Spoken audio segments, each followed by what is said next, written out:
Although the police officer sympathized with poor, he refused to take an action against the rich man. अब इसमें मैं आपको समझाता हूं, कोशिश करिएगा। देखिए, जो पुअर है ना, ये है एक एडजेक्टिव। ठीक है, विद के साथ में यूज करा गया है। विद क्या है? एक प्रेपोजिशन है। प्रेपोजिशन के बाद में आते हैं ऑब्जेक्ट्स। प्रेपोजिशन के बाद में आते हैं ऑब्जेक्ट्स। ऑब्जेक्ट्स बन सकते हैं या तो नाउन्स या फिर प्रोनाउंस। हमें यहाँ पे चाहिए या तो नाउन या फिर प्रोनाउन, है ना? क्योंकि पुअर तो एक एडजेक्टिव है, पुअर तो नहीं चलेगा। अब इंग्लिश में there are certain adjectives, if we use the with them they become nouns, है ना? तो वो नाउन को रिप्रेजेंट करने लग जाते हैं।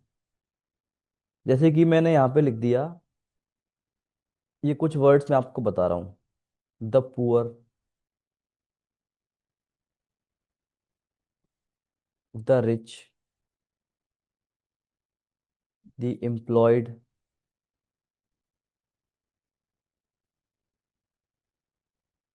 The disabled,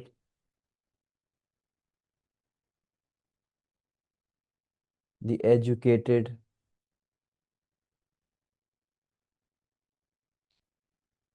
the elderly. तो यहाँ पे क्या होता है कि the poor is equal to poor people. ये पूरे के पूरे एक ग्रुप को रिप्रेजेंट करने लग जाता है। The elderly means elderly people. ठीक है, ये आप याद रखिएगा कि देयर आर सर्टेन एडजेक्टिव्स, उनके साथ में if we use the, they represent the class of those people. The rich means the class of rich people, the employed means the class of employed people. तो हमें क्या करना है भाई? उसको नाउन बनाना था। तो यहाँ पे पुअर ना लिख के आपको क्या लिखना पड़ेगा? The poor. Although the police officer sympathized with the poor, he refused to take an action against the rich man. तो यहाँ पे सिर्फ पुअर लिखने से काम नहीं चलेगा। और मैंने आपको एकदम सिस्टमेटिकली समझा दिया कि कैसा क्यों पॉसिबल नहीं है। बिकॉज विद एक प्रेपोजिशन है। प्रेपोजिशन के बाद में हमेशा ऑब्जेक्ट्स होते हैं। पहले ही बता चुका हूँ, ऑब्जेक्ट्स का काम करता है या तो नाउन या फिर प्रोनाउन। ठीक है, और यहाँ पे पुअर है तो आपको करना क्या है? उसमें द लगा के उसको नाउन में चेंज कर देना है। तो ये इसमें एरर था। तो मैंने आपको एक कॉन्सेप्ट भी समझा दिया। ठीक है, और एक क्वेश्चन भी बता दिया कि कैसे ये क्वेश्चंस पूछे जाते हैं विद दिस कॉन्सेप्ट।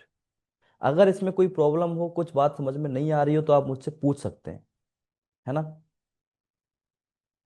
ये सारे क्वेश्चंस वही हैं जो कि एग्जाम्स में पहले कभी आ चुके हैं और जिनके आने की पॉसिबिलिटीज हैं। वो बात अलग है कि एपीपीएससी का कोई ठिकाना विकाना नहीं है, उनको ना पता है कि हमें क्या पूछना है।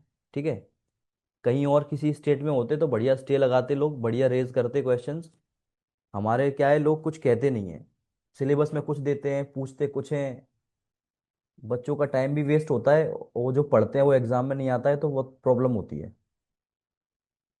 क्लियर है यहाँ तक?